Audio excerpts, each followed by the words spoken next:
Hi, I'm Maria Palazzola with mygolfinstructor.com, and today I've got a question here from Doug. His question is, what is the ideal ball position and setup for hitting a driver?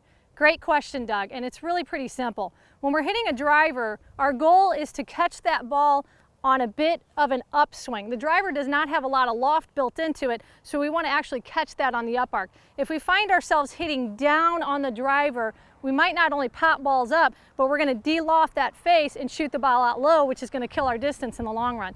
So what I'd like you to do is do a drill like this where I've put a tee on the ground. I've lined the ball up opposite the front of the tee here.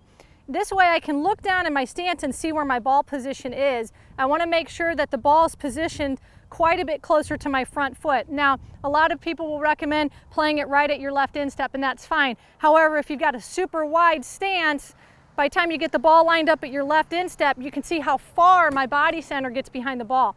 So I typically recommend to my students that they gauge this with their left armpit. If you can learn to line that ball up off your left armpit, you're going to be a lot more consistent. The other thing I'm going to recommend once you get set is that you do a little upper body tilt to the right, getting your head and upper spine a little bit more behind the ball with the driver than your other clubs. That's also going to help you stay behind it and launch that ball on the upswing. So here's how it's done.